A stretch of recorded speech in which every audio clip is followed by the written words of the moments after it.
Dear all, welcome back to Johar ma'am platform. आज जिस topic को हम डिस्कस करेंगे उस पर 2 वीडियोज़ और भी आ गए हैं, आप काइंडली वीडियो को देख लेंगे। 2 टर्म जिसको लेकर बहुत सारे मिसकंसेप्शन थे, मिस इंटरप्रिटेशन थे। ये 2 टर्म जो हैं डिफरेंट हैं लेकिन हैं इंटर रिलेटेड। ये दोनों एक दूसरे को कॉम्प्लीमेंट करते हैं। बात कर रही हूँ एफिशिएंसी और इफ़ेक्टिवनेस की। ऑर्गेनाइजेशनल इफ़ेक्टिवनेस ओबी की स्टडी जब आप करते हैं ऑर्गेनाइजेशनल बिहेवियर की, तो ये अलग से ही एक टॉपिक भी रहता है। लेकिन आज जब हम difference between efficiency and effectiveness कर रहे हैं तो इस वीडियो को ज़रूर कंसीडर करेंगे क्योंकि बहुत इम्पॉर्टेंट है एग्जामिनेशन पॉइंट ऑफ व्यू से। लास्ट क्लास में हमने डिस्कस कर लिया कि इफ़ेक्टिवनेस का मतलब ही होता है कि हमें अपने टास्क को कंप्लीट करना है टारगेट टाइम में। जहाँ टाइम एलिमेंट जो है क्रूशियल है, उसका ही मेन रोल होता है। लेकिन एफिशिएंसी कहता है कि टास्क को कंप्लीट तो करना है, लेकिन हमारा फोकस इस बात पर होना चाहिए कि जितने भी रिसोर्सेस हैं ऑर्गेनाइजेशन में, चाहे वो फाइनेंशियल रिसोर्सेस हो, ह्यूमन रिसोर्सेस हो, उन सभी का हम कम से कम लिस्ट वेस्टेज करें। तो लिस्ट वेस्टेज ऑफ रिसोर्सेस हो या मिनिमम वेस्टेज ऑफ रिसोर्सेस हो, और उसके बाद हम एफिशिएंट बन जाएंगे। दूसरी बात, जब आप वेस्टेज कम करेंगे तो आपका कॉस्ट जो है, प्रोडक्शन कॉस्ट, वो इंक्रीज़ नहीं होगा। तो मैनेजर्स की हमेशा से यही कंसर्न रहती है कि वो कम से कम इनपुट में ज़्यादा से ज़्यादा आउटपुट जनरेट कर पाएँ। इसीलिए एफिशिएंसी को हम प्रोडक्टिविटी भी कहते हैं। लास्ट क्लास में हमने ये भी पढ़ लिया कि एफिशिएंसी जो है वो रेशियो है between input and output. Efficiency is the ratio between input and output. कम से कम इनपुट में ज़्यादा से ज़्यादा आउटपुट जनरेट करना ही एफिशिएंसी है।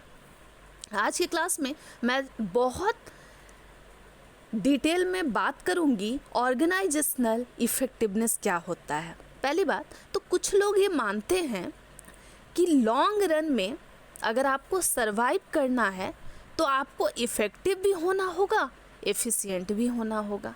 लेकिन कुछ मानते हैं कि अगर आप इफ़ेक्टिवनेस पर ज़्यादा फोकस करेंगे तो ये लॉन्ग रन में बहुत ज़रूरी है। लंबे समय तक अगर आप सक्सेस चाहते हैं तो फिर इसकी स्टडी करना प्राइम है, क्रूशियल है। ऑर्गेनाइजेशनल इफ़ेक्टिवनेस की डेफिनेशन ही यही है कि organizational effectiveness is the degree to which organization realizes its goal. अगर लास्ट क्लास में मैंने इसे नहीं बताया है तो आप इसे नोट डाउन कर लेंगे, और जैसे ही हम इफ़ेक्टिवनेस की स्टडी करेंगे तो आपको मालूम है कि इफ़ेक्टिवनेस में हम टाइम एलिमेंट पर ही ज़्यादा फोकस करते हैं। टास्क को कंप्लीट तो करना है लेकिन रिसोर्स के वेस्टेज का ख्याल नहीं करते हैं लोग, और फिर होता ऐसा है कि वो सिर्फ डेडलाइन के अंदर लिमिटेड टाइम पीरियड में अपने टास्क को कंप्लीट कर देते हैं। सर्वाइवल के लिए कई ऑर्गेनाइजेशन सिर्फ इफ़ेक्टिव भी बन जाती है, एफिशिएंट भी बन जाती है, पर लंबे समय तक ऐसा जो है वो ऑर्गेनाइजेशन को लॉस में धकेल देता है। तो कोशिश यही होनी चाहिए, और आजकल की फ़िलॉसफी यही है कि ऑर्गेनाइजेशन को इफ़ेक्टिव भी होना चाहिए, एफिशिएंट भी होना चाहिए। इतना ही नहीं, जितने एम्प्लॉय वर्कर है उनको इफ़ेक्टिव भी बनना है, एफिशिएंट भी बनना है। ऑर्गेनाइजेशनल इफ़ेक्टिवनेस की स्टडी जब हम कर रहे हैं तो इसमें हम लोगों को कुछ सिस्टम को पढ़ना होता है। उसकी स्टडी में कुछ अप्रोचेस है जिसके सहारे, जिनके ज़रिए हम ऑर्गेनाइजेशनल इफ़ेक्टिवनेस को अच्छी तरीके से समझ पाते हैं। तो ऑर्गेनाइजेशन की जो इफ़ेक्टिवनेस है उसका बहुत ज़्यादा कंसर्न होता है गोल और अपने ऑब्जेक्टिव को पूरा करना। वैसे गोल का क्या डेफिनेशन है मुझे लगता है कि आप लोगों को मालूम होगा, लेकिन अगर नहीं मालूम है तो गोल को हम ऐसे डिफाइन कर सकते हैं कि गोल इज़ एन ऑब्जेक्टिव और target that someone is trying to reach और अचीव। ये बेसिक सा है, मुझे तो बड़ा क्यूट सा लगता है तो मैं यही वाला कंसिडर करती हूँ। बाकी आपको अगर कोई सा भी डेफिनेशन अच्छा लगे तो आप पढ़ सकते हैं, एग्ज़ाम में लिख सकते हैं। ऑर्गेनाइजेशनल इफ़ेक्टिवनेस जो है वो बात कर रहा है परिणाम का, इफ़ेक्टिवनेस का कंसेप्ट ही डील करता है, बताता है कि वही चीज़ जिसका परिणाम निकले, इसी के ज़रिए, इफ़ेक्टिवनेस के ज़रिए हम जो है एंड रिज़ल्ट तक पहुंचते हैं। इफ़ेक्टिव भी होना है, एफिशिएंट भी होना है, पर दोनों के ही अपने फ़ायदे और नुकसान है। वैसे मैं कहूँगी कि अगर ये दोनों साथ आ जाएंगे तो नुकसान नहीं होगा, फिर फ़ायदे ही फ़ायदे होंगे। पहला अप्रोच आपको स्क्रीन पर पहली बार तो आपको बुलेट पॉइंट में टोटल 5 अप्रोच नज़र आ रहे हैं। एग्ज़ाम में लिखेंगे तो मुझे लगता है इसका बेनिफिट आपको मिलेगा। गोल अप्रोच, चलिए गोल का मतलब मैंने बता दिया। गोल कोई भी ऐसा उद्देश्य हो सकता है या कोई हमारा टारगेट हो सकता है जिसको हम अचीव करना चाह रहे हैं। डियर ऑल, आप में से जो भी वीडियोस को सुनते हैं, देखते हैं, पढ़ते हैं, समझ रहे हैं, इस बात का ख्याल करेंगे कि बिज़नेस जो है वो एक ऐसी टेक्निक को फॉलो करता है, एक ऐसे फॉर्मूला या मॉडल को फॉलो करता है जिसे हम कहते ही हैं स्मार्ट गोल्स या फिर स्मार्ट गोल सेटिंग अप्रोच। ये जो स्मार्ट मैं बोल रही हूँ, आप सभी मुझे लगता है मेरी वीडियोस को सुन रहे हैं तो स्मार्ट तो बन रहे होंगे, लेकिन जब भी आप अपने गोल को डिसाइड करेंगे, जब भी आप अपने गोल को बनाना चाहेंगे, क्योंकि एंड रिज़ल्ट में हम इफ़ेक्टिवनेस के थ्रू ही पहुंच सकते हैं, तो आपका गोल जो है ना, आप स्मार्ट हो या ना हो, आप स्मार्टफोन चलाते हो ना चलाते हो, आपका गोल जो है वो होना चाहिए बिल्कुल स्मार्ट। और इस कॉन्सेप्ट को इससे आसान नहीं समझाया जा सकता है। मतलब हमारा गोल जो है वो स्पेसिफिक हो, वेल डिफाइंड हो, क्लियर हो। जैसे हो सकता है आप चाहते हो, आप बहुत मोटे हो तो आप चाहते हो कि आप जो है जल्द से जल्द फटाफट जो है थोड़े से आप बैलेंस्ड हो जाएं, आप हेल्दी हो जाएं। दूसरी बात, गोल हमारा जो स्पेसिफिक है, मतलब वेल डिफाइंड है कि हाँ भाई हमको जो है पतला होना है, बहुत मोटा नहीं रहना है। दूसरी बात, गोल मेजरेबल हो, जिसको हम नाप सके कि हाँ इतने समय में, इतने दिनों में हम खुद को जो है मोटे से पतला में कन्वर्ट कर लेंगे। हम मोटा अगर है तो हम जिम जाना शुरू कर देंगे ताकि हम जो है बैलेंस्ड हो जाए। अटेनेबल, ऐसा ना हो कि खाए जा रहे हैं। गोल ऐसा बना लिए कि ज़िंदगी में देखा जाएगा कभी और पतले हो जाएंगे, सिर्फ खाए जा रहे, कंज्यूम किए जा रहे हैं। तो गोल ऐसा बनाना है जो अटेनेबल भी हो, जिसको हम पूरा कर पाएँ। ऐसा ना हो कि जिसको हम चेज़ नहीं कर पाएँ, जिसको हम पूरा नहीं कर पाएँ। गोल ऐसा बना लें, हमें उसे किसी खास टाइम में, किसी सर्टेन टाइम पीरियड में कंप्लीट करना है, अटेन करना है। गोल रियल भी होना चाहिए। ऐसा ना हो कि एकदम ऐसा गोल सेट कर ले अपने लिए कि इस जन्म में क्या 100 जन्म में भी हम गोल को पूरा ना कर पाए। रिलेवेंट होना चाहिए। एक बात बताइए, अनवांटेड चीज़ अगर हम गोल में सेट भी कर लेते हैं, गोल सेटिंग का अप्रोच ही है ये कि हम जो हैं पैदल पैदल जा कर के हिमालय पर्वत पर चढ़ जाएंगे। अब आप अपने घर से निकल रहे हैं तो क्या आपको लग रहा है कि ये रेलिवेंट बातें हैं? क्या आप अपने घर से पैदल हिमालय पर चढ़ जाएंगे और आप कह रहे हैं, मान के चलिए कि हम जो है ये काम 2 दिनों में कर लेंगे, तो क्या आपको लग रहा है कि ये रेलिवेंट है? इस बातों में कोई दम लग रहा है? बिल्कुल नहीं। दूसरी बात, बिना पढ़े हम एग्ज़ाम जो है उसको क्वालिफाई कर लेंगे। ऐसा हो सकता है क्या कि बिना पढ़े जो है आपने गोल सेट कर लिया कि मेरे 12th में 90% आ जाएंगे, 95 आ जाएंगे, ये हो पाएगा क्या? ये रेलिवेंट बातें ही नहीं, इरेलीवेंट बात है। आप अगर मेहनत करेंगे तो ही तो आपको उसका आउटकम मिलेगा। दूसरी बात, टाइम बाउंड। ऐसा ना हो कि कोई आदमी सोच रहा हो कि वो अगर हेल्दी है, मोटा है, तो वो जल्दी से जल्दी पतला हो जाए तो ये 1 दिन में हो जाएगा। भाई वो अपने लिए गोल बना रहा है, उसको लगेंगे। ऐसा नहीं आपका वेट अभी 110 kg है कि आप एक दिन में क्या 50 किलो कम हो जाएंगे? तो हम बात कर रहे हैं कि अगर हमें किसी गोल को कंप्लीट करना है, गोल को चेस करना है, या गोल सेटिंग अप्रोच के ज़रिए हमें गोल को अचीव करना है, तो हमें स्मार्ट गोल को फॉलो करने की ज़रूरत है। मैंने बताया कि ऐसा नहीं है कि गोल हम ऐसे सेट कर ले जो कि रियल ना हो, रियलिटी से बहुत दूर हो। फिर ऐसे गोल को भी हम अचीव नहीं कर पाएंगे। जैसे कोई इंसान अपने आप को फिट रखना चाह रहा है और अगर वो बहुत हेल्दी हो गया है तो ऐसा नहीं है कि वो एक दिन में 50 से 60 किलो वेट अपना कम कर सकता है, उसका इतना वेट डिक्रीज हो जाएगा।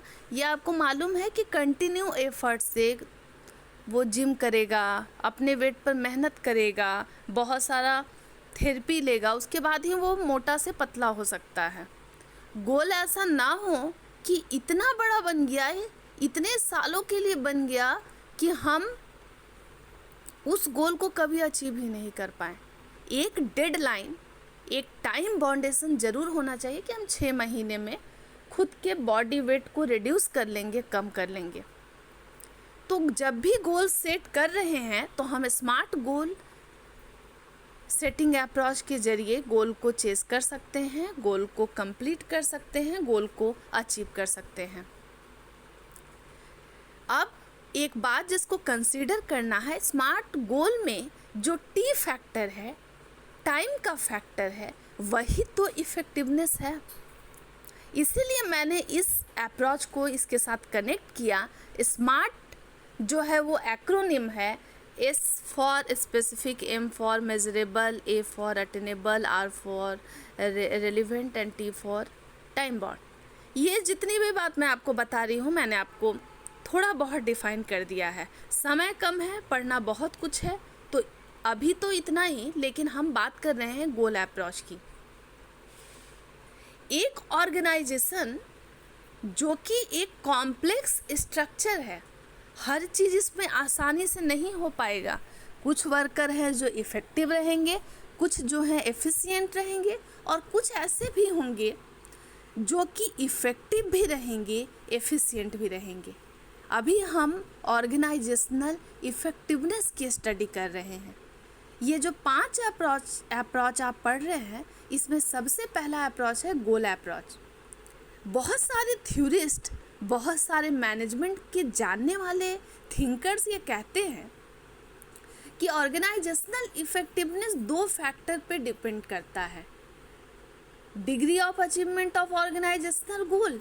इसके अलावा उन्होंने बताया कि ये जो पूरा का पूरा अप्रोच जो है वो 2 एजम्पशन पर बेस्ड है। क्या माना गया है कि the complex organisation strive for their ultimate goal. एक इंडिविजुअल जो इंसान है उसका अंतिम लक्ष्य यही होता है कि उसको मोक्ष पाना है। उसी तरीके से एक ऑर्गेनाइजेशन का यही अंतिम लक्ष्य है कि वो अपने गोल को, अगर गोल को सेट किया गया है, गोल को डिफाइन किया गया है, बनाया गया है, तो फिर वो उसको अचीव करे। हर ऑर्गेनाइजेशन का अपना अपना गोल होता है।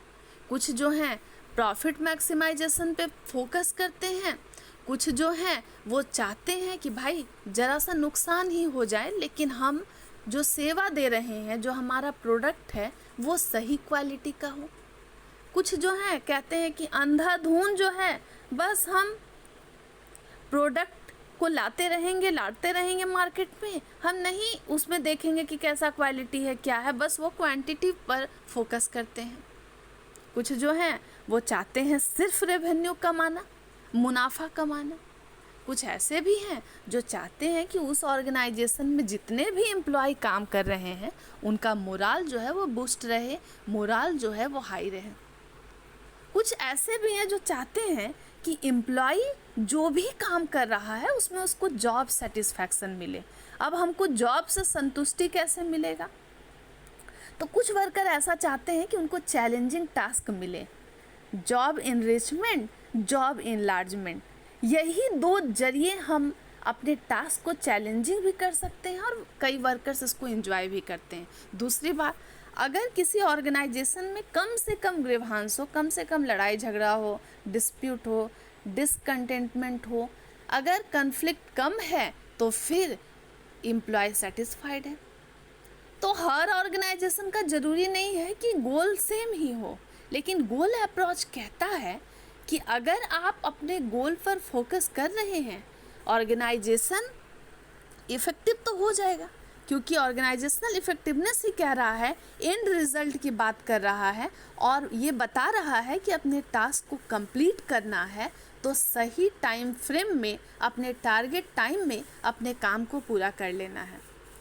कैम्पबेल जो है उन्होंने बहुत सारा लिस्ट बना दिया, बहुत सारे फैक्टर बता दिए जिससे पता चला कि ऑर्गेनाइजेशनल इफेक्टिवनेस जो है कैसे कैसे प्रभावित होता है, कैसे कैसे हम लोगों के सामने आता है। ये जितने फैक्टर हैं ये ऑर्गेनाइजेशनल इफेक्टिवनेस को बता रहे हैं और जितने नाम मैं आपको बता रही हूँ आप लोग फैमिलियर है इससे। क्वालिटी है, प्रॉफिट रिटर्न है, यूटिलाइजेशन ऑफ इन्वायरमेंट है, मोटिवेशन है, प्रोडक्टिविटी है, स्टेबिलिटी है, एक्सीडेंट है, सेटिस्फैक्शन है, रेडीनेस है, टर्नओवर है, मोरल है। आप मोटा मोटी सभी जान रहे हैं, लेकिन रेडीनेस क्या होता है मैं बता दूं।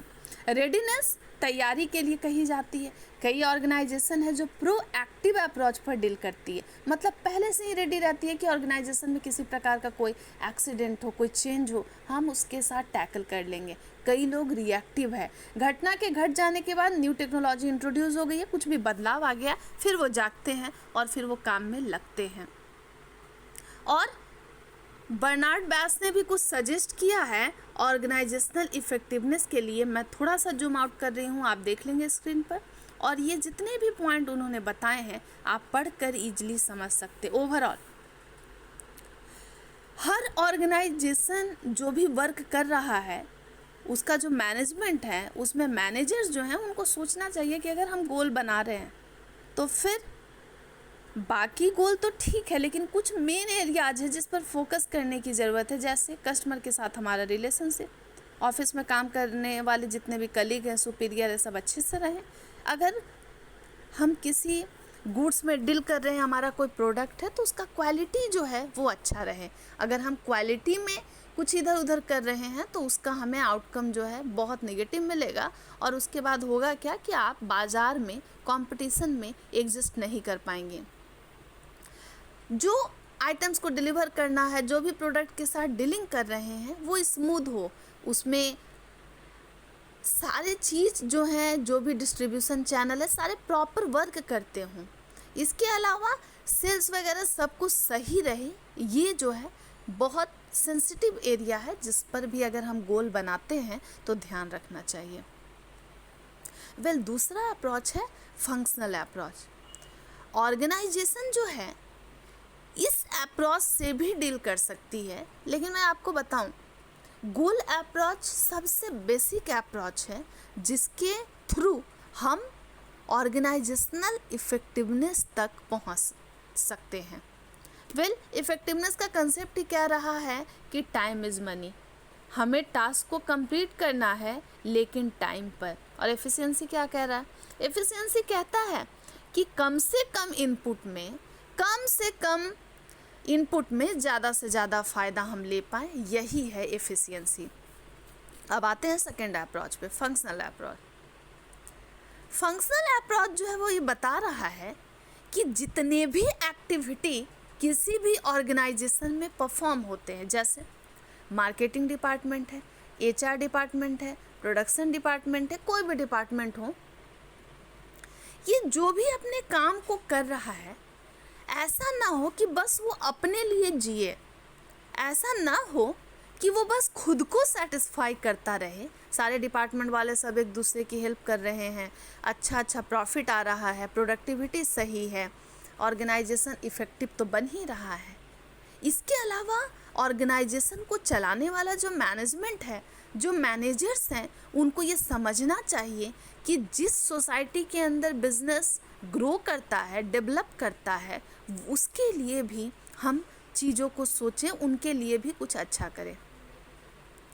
हमने गोल तो सेट कर लिया ऑर्गेनाइजेशन के लिए, अब बारी है वो जो गोल हमने बना लिया है उसको फंक्शन में लाने की, उसको परफॉर्म करने की। ये जो पूरा का पूरा अप्रोच है ये बता रहा है कि सिर्फ ऐसा नहीं है कि गोल सेट करने से ही हम जीत जाएंगे। हमें ये पता चलना चाहिए कि एक ऑर्गेनाइजेशन में जो इंडिविजुअल काम कर रहा है उसका अपना इंडिविजुअल गोल होगा। ऐसा तो नहीं कि हम सभी ऑर्गेनाइजेशन के लिए मर रहे हैं। कुछ वर्कर ऐसे होते हैं जो अपने करियर प्लानिंग पे ज़्यादा फोकस करते हैं, उनको ऑर्गेनाइजेशन के प्रोडक्टिविटी, एफिशिएंसी, इफ़ेक्टिवनेस से कोई फ़र्क नहीं पड़ता। पर कुछ ऐसे हैं जो अपने इंडिविजुअल गोल के साथ ऑर्गेनाइजेशनल गोल पर भी फोकस करते हैं। गोल तो हमने बना लिया, अब बारी है उस प्लानिंग को इम्प्लीमेंट करने के लिए। तो किसी भी ऑर्गेनाइजेशन में जो इंडिविजुअल है, जो ग्रुप है, अपने ऑर्गेनाइजेशन में जब वो काम को कर रहा है, ऑर्गेनाइजेशन को चला रहा है, तो उससे बहुत सारे मेंबर्स, बहुत सारे उसके स्टेक होल्डर उससे जुड़े होते हैं। जैसे कस्टमर भी तो है, शेयर होल्डर भी तो है, शेयर होल्डर जिसको हम ऑनर ऑफ द कंपनी कहते हैं वो भी तो है, उनको भी तो प्रॉफिट देना है। हमारे कस्टमर हैं, उनको भी तो हमें सुपीरियर क्वालिटी का प्रोडक्ट देना है। गवर्नमेंट के लिए हमारा भी रोल है कि गवर्नमेंट जो भी रूल रेगुलेशन बना रही है, हमारा बिजनेस उसको इम्प्लीमेंट करे, वो उसके कंप्लायंस को फॉलो करे। इसके अलावा हमारी जो सोसाइटी है जिसमें बिजनेस कंडक्ट हो रहा है, तो उसके लिए CSR है, कॉर्पोरेट सोशल रिस्पॉन्सिबिलिटी। तो इन्हीं सब के थ्रू फंक्शनल अप्रोच के जरिए जो हमने गोल को सेट कर लिया है, अब उसे हर जगह पर लागू करना है। मतलब जितने भी पार्टी, जितने भी मेंबर्स हमारे बिजनेस, हमारे इंडस्ट्री से जुड़े हुए हैं, उन सबको सेटिस्फाई करना है। जिनको जिस चीज़ के लिए, जो जिस इंटरेस्ट से जुड़े हैं, उसको प्रोटेक्ट करना है। तो अपने वर्कर के तो इंटरेस्ट को प्रोटेक्ट करना है, लेकिन जो कुछ बाहरी एक्सटर्नल इन्वायरमेंट वाले लोग हैं हमसे जुड़े हुए, हमको उनके भी इंटरेस्ट को प्रोटेक्ट करना है। थर्ड अप्रोच है सिस्टम अप्रोच।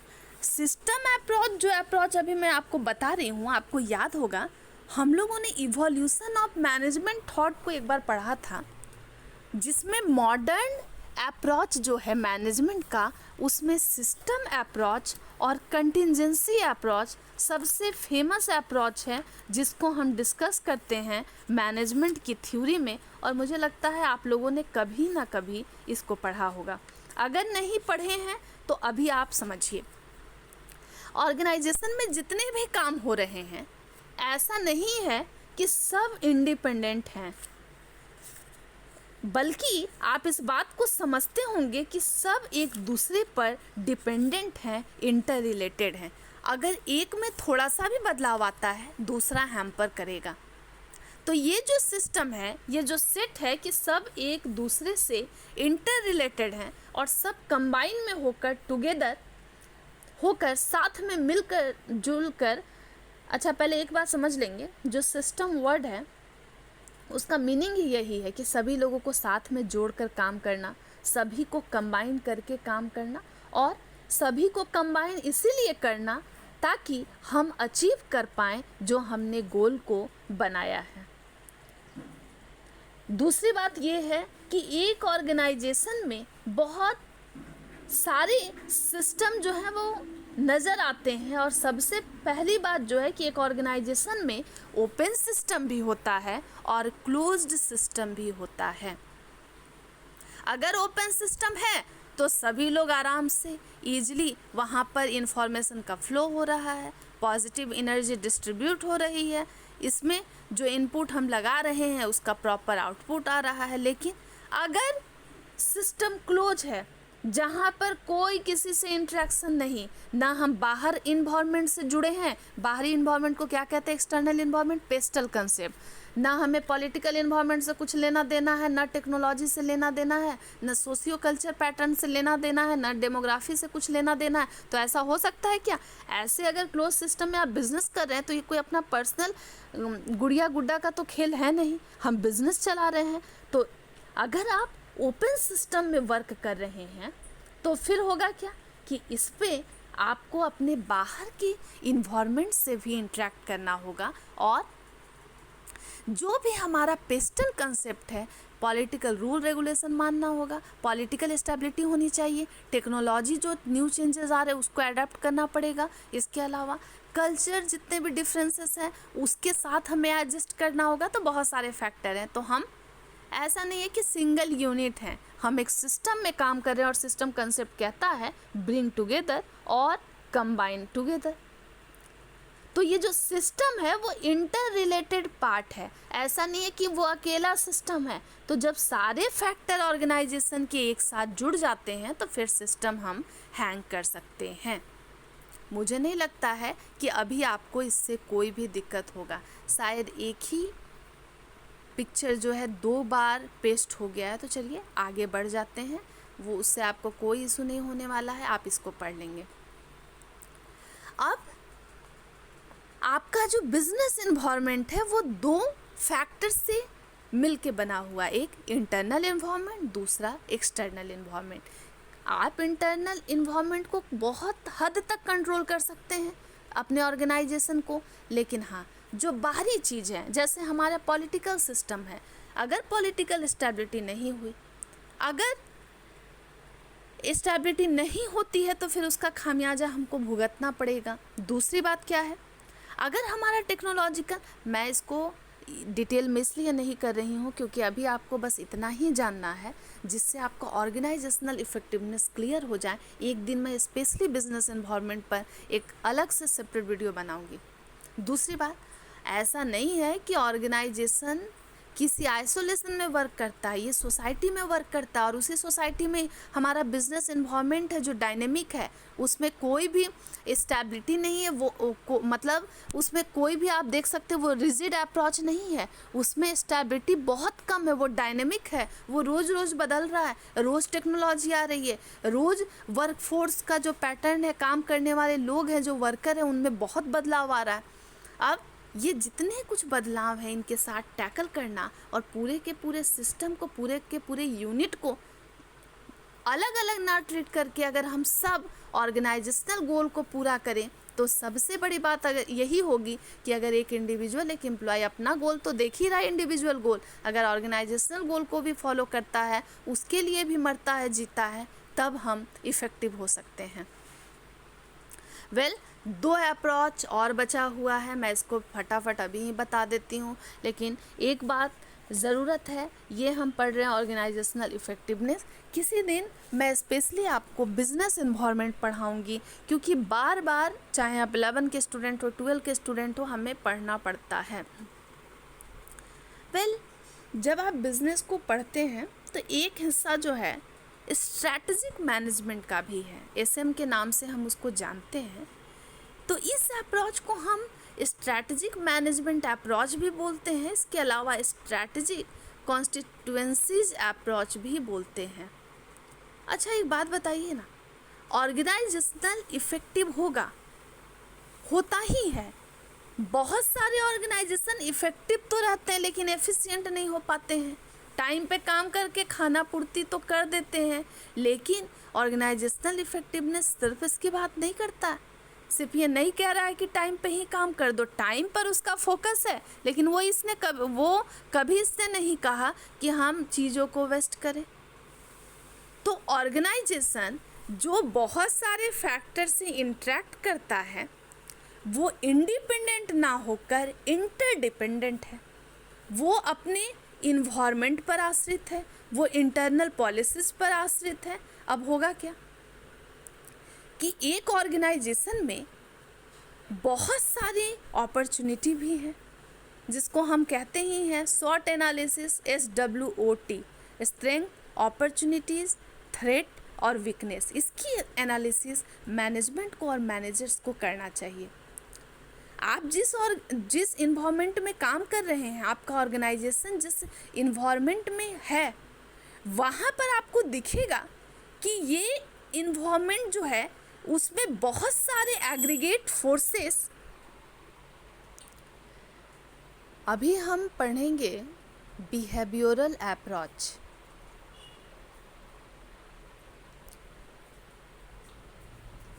मुझे लगता है कि शायद स्ट्रैटेजिक कंस्टिट्यूएंसी का कुछ छूट रहा है, तो थोड़ा सा और मैं इसे वापस से रिकैप करवा रही हूँ।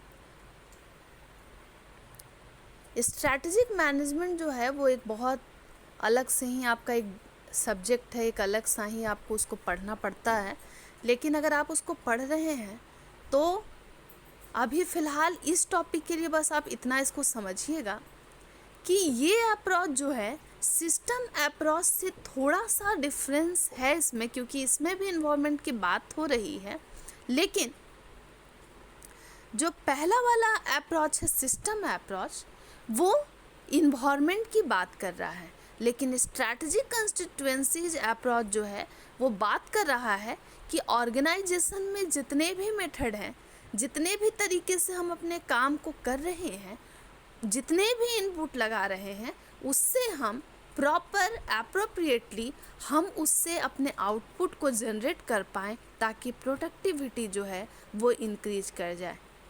तो जो हमारा बिजनेस इन्वॉल्वमेंट है, जो हमारा रिलेवेंट इन्वॉल्वमेंट है, जिसमें हम बिज़नेस को ऑपरेट कर रहे हैं, हमारी इंडस्ट्री चल रही है, उसके बहुत सारे पैरामीटर्स हैं, उसमें बहुत सारे अप्रोचेस लगे हुए हैं। स्ट्रैटेजिक मैनेजमेंट ये कह रहा है कि हमें स्ट्रैटेजिकली, हमें बिल्कुल टेक्निक्स के थ्रू, हमारी स्ट्रैटेजी के थ्रू ऑर्गेनाइजेशनल इफ़ेक्टिवनेस को मेंटेन करना होगा, ऑर्गेनाइजेशनल इफ़ेक्टिवनेस को पूरा करना होगा। ये भी बात कर रहा है कि ऑर्गेनाइजेशन जो है एक सिस्टम में वर्क करता है, लेकिन उस स्ट्रैटेजिक सिस्टम में थोड़ा सा डिफरेंस है। यहाँ हम ये भी बात कर रहे हैं कि जो चीज़ में हम डील कर रहे हैं, जिस प्रोडक्ट में डील कर रहे हैं, जिस एनवायरनमेंट में बिजनेस को हम चला रहे हैं, ऑपरेट कर रहे हैं, वो पूरा का पूरा एक सिस्टम है, लेकिन इस टोटल इन्वायरमेंट में बहुत सारे चेंजेस हैं, और अगर बहुत सारे चेंजेस हैं तो फिर एक बिजनेसमैन के लिए चैलेंज हो जाता है कि डायनेमिक इन्वायरमेंट में खुद को किस तरीके से स्टैंड करे। पूरा का पूरा अप्रोच ही यही डिस्कस कर रहा है कि ऑर्गेनाइजेशन की इफ़ेक्टिवनेस पर हमारा फोकस होना चाहिए, मतलब टास्क को कंप्लीट करना है टाइम पर। अगर ये अप्रोच आपको समझ नहीं आ रहा है तो वीडियो बहुत लॉन्ग हो गया है, मैं इसको नेक्स्ट क्लास में बता दूंगी, लेकिन एग्ज़ाम बहुत नज़दीक है तो हमको इसको देखना होगा। लास्ट अप्रोच है बिहेवियरल अप्रोच। ये अप्रोच इसलिए भी पढ़ना आप लोगों को ज़रूरी है क्योंकि आपको याद होगा कि इवोल्यूशन ऑफ मैनेजमेंट थॉट, मतलब जहाँ से मैनेजमेंट की उत्पत्ति हुई है, तो उसमें सेकेंड स्कूल जो है यही है बिहेवियरल स्कूल। पहला था क्लासिकल अप्रोच, दूसरा था नियो क्लासिकल, और नियो क्लासिकल जो है दो हिस्से में है। एक तो नियो क्लासिकल अप्रोच है, उसमें हम एक ह्यूमन रिलेशन अप्रोच पढ़ते हैं, दूसरा बिहेवियरल। ह्यूमन रिलेशन अप्रोच में आपने बहुत बड़ा एक्सपेरिमेंट पढ़ा होगा, हॉथॉर्न एक्सपेरिमेंट, और दूसरा है बिहेवियरल स्कूल, जिसमें हम बात करते हैं कि किस तरीके से एक एम्प्लॉय का बिहेवियर ऑर्गेनाइजेशन में होना चाहिए और उसका मोटिवेशन कैसे होता है। आपको मालूम होगा कि क्लासिकल अप्रोच जो है वो बताता था कि सिर्फ प्रोडक्शन, उसके अलावा हमारा कोई काम नहीं है। हम जो है सिर्फ मशीन की बात कर रहे थे, फिजिकल ऑब्जेक्ट की बात कर रहे थे, लेकिन हम भूल गए थे कि ह्यूमन कौन है। ह्यूमन एलिमेंट पर फोकस करता है बिहेवियरल स्कूल भी। इसके अलावा जो हम ह्यूमन रिलेशन अप्रोच पढ़े हैं वो भी। बिहेवियरल स्कूल की बहुत सारी थ्योरी हैं जिसको आपको पढ़ना पड़ेगा, लेकिन सबसे बड़ी थ्योरी मैंने आपको बताया है मैस्लो की नीड हायरार्की थ्योरी, जो इसका पार्ट है। इसके अलावा theory X, theory Y, theory Z इसमें ही है। इसके अलावा कैरेट एंड स्टिक अप्रोच भी जो है वो बिहेवियरल का पार्ट है। इसके अलावा हर्ज़बर्ग की 2 फैक्टर थ्योरी भी है, वो भी बिहेवियरल साइंस अप्रोच से ही रिलेटेड है। बिहेवियरल साइंस अप्रोच कहता है कि मैनेजमेंट का जितना भी थ्योरी, प्रिंसिपल, कॉन्सेप्ट है वो बहुत सारे विषय से आया है, तभी जाकर ये बिहेवियरल साइंस बना है। मतलब साइकोलॉजी के भी बहुत सारे इनपुट को हमने लिया है, सोशियोलॉजी भी इसमें शामिल है, और इसके अलावा एंथ्रोपोलॉजी भी। बिहेवियरल मैनेजमेंट थ्योरी को अगर आप पढ़ रहे हैं तो आपको इस बात का ख्याल रखना होगा कि इसी में हमने ह्यूमन रिलेशन मूवमेंट को भी पढ़ा था और बताया गया था कि काम में ह्यूमन जो है उसका बहुत बड़ा रोल होता है और उसको एसेट की तरह ट्रीट करना चाहिए। फ़िलहाल इस अप्रोच में अभी इतना ही, लेकिन हाँ इस बात को कंसीडर करेंगे कि ह्यूमन रिलेशन अप्रोच वाले मानते थे कि सिर्फ मनी ही एक फैक्टर नहीं है जिससे वर्कर काम कर रहे हैं। उनका मोटिवेशन, उनका वो इनफॉर्मल ग्रुप भी है जिसके सहारे वो काम करते हैं, और उनको लगता था कि ह्यूमन बिहेवियर जो कर रहे हैं वर्कर, उनके पास बहुत सारे ऐसे चीज़ हैं जिनसे वो इन्फ्लुएंस होते हैं। तो क्या तो उनका जो ग्रुप है, जो इनफॉर्मल ग्रुप है जिसके साथ वो काम को अंजाम देते हैं, वो उनको अप्रोच करता है जिससे वो अच्छा काम करते हैं। ये थ्योरी ये बताती है कि भाई तुम मशीन पे मत जाओ, मशीन की बात तो क्लासिकल वाले कर रहे थे, अब हम यहाँ पर मैन कॉन्सेप्ट पर फोकस करेंगे, हम ह्यूमन की बात करेंगे, इसके अलावा कुछ भी बात नहीं करेंगे। बिहेवियरल बहुत सारे कंट्रीब्यूटर्स भी रहे हैं, आपको मालूम है, मैंने बताया अब्राहम मैस्लो फेमस है, इसके अलावा हर्बर्ट साइमन है, डगलस मैकग्रेगर की थ्योरी मैंने बताई, विक्टर व्रूम उनकी एक्सपेक्टेंसी थ्योरी भी रही, फ्रेडरिक हर्ट्ज़बर्ग उनको भी हमने पढ़ा है, हर्ट्ज़बर्ग की 2 फैक्टर थ्योरी रही है, और चेस्टर बार्नार्ड वो भी बड़े फेमस कंट्रीब्यूटर रहे हैं बिहेवियरल अप्रोच के। बिहेवियरल अप्रोच वाले मानते थे कि ऑर्गेनाइजेशन में कन्फ्लिक्ट जो है, जो लड़ाई झगड़ा है, जो हंगामा हो रहा है, इसको हम मिटा नहीं सकते, हटा नहीं सकते। और ऑर्गेनाइजेशन में सिर्फ ऐसा नहीं है कि वर्कर आ रहे हैं, काम करके जा रहे हैं, उनको सैलरी मिल रहा है। अगर वर्कर काम कर रहे हैं, ह्यूमन काम कर रहा है, तो उनका अपना अपना विचार है, उनका अपना एटीट्यूड है, उनकी अपनी ज़रूरत है, उनका अपना वैल्यू बिलीफ सिस्टम है, वो भी उनसे काम कर रहा है, उसके लिए भी वो काम कर रहे हैं। इसके अलावा बिहेवियरल वाले ये भी मानते थे कि पर्सनल गोल तो ठीक है भाई, अपने करियर प्लानिंग, अपने करियर, अपने पैसे पर फोकस करनी है, ऑर्गेनाइजेशन जिसमें काम कर रहे हैं उसका भी तो गोल है। अगर पर्सनल गोल प्लस ऑर्गेनाइजेशनल गोल कंबाइन हो जाते हैं तो हम प्रोडक्टिविटी तुरंत से तुरंत ले सकते हैं, प्रोडक्टिविटी तुरंत से तुरंत कमा सकते हैं और प्रोडक्टिव हो जाएगा ऑर्गेनाइजेशन। इतना ही नहीं, एम्प्लॉई जितने भी वर्कर काम कर रहे हैं वो मनी से मोटिवेटेड नहीं है, वो साइकोलॉजिकली ड्रिवन भी हैं। उनका जो ग्रुप है, क्योंकि आपको पता है man is a social animal, वो उससे भी प्रभावित हैं और अपने काम को करते हैं। बिहेवियरल साइंस अप्रोच जो है वो ह्यूमन रिसोर्स की बात करता है, और आपने सेमेस्टर 1 में ही पढ़ा होगा, अगर आपने MBA को पढ़ा है, BBA को किया है, principle and practice of management में, कि बिहेवियरल अप्रोच ऑर्गेनाइजेशन में, इस पर हमें सोचना चाहिए। ह्यूमन रिसोर्स जो हमारा मैन पावर काम कर रहा है वो सबसे बड़ा रिसोर्स है, उसकी क्वालिटी पर फोकस करना चाहिए। स्किल्ड लेबर फोर्स हमारा हो तो और भी बेटर है। इसके अलावा हर वर्कर ज़रूरी नहीं है कि रेबल हाइपोथेसिस कॉन्सेप्ट पर चलता हो, ज़रूरी नहीं है कि उनको सैलरी, उनको मनी मोटिवेट करता हो। कई वर्कर ऐसे हैं जिनको इनफॉर्मल ग्रुप जो है वो ज़्यादा फैसिनेट करता है और वो उसी के लिए काम करते हैं।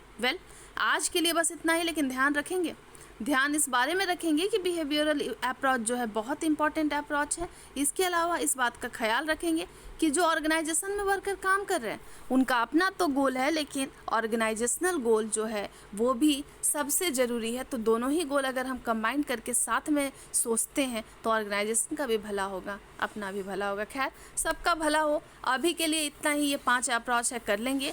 अगर कुछ अप्रोच में दिक्कत आ रहा वापस से बताएंगे, लेकिन एग्ज़ाम नज़दीक है तो हमें फटाफट अटैक करना है, फटाफट अच्छा रिजल्ट करना है, और इतना ही नहीं, हमें समझते हुए अच्छा करना है। मैंने मान के चलिए आपको पढ़ा दिया बिहेवियरल अप्रोच। अब ये आपकी बात है कि 14 मार्क्स के क्वेश्चन में आप ज़रा सा मैस्लो को भी डिफ़ाइन कर देंगे, उनकी थ्योरी का नाम भी मेंशन कर सकते हैं। इसके अलावा डगलस मैकग्रेगर का मैंने नाम बताया, जितने भी मुझे कंट्रीब्यूटर्स याद आ रहे थे मैंने बताया है।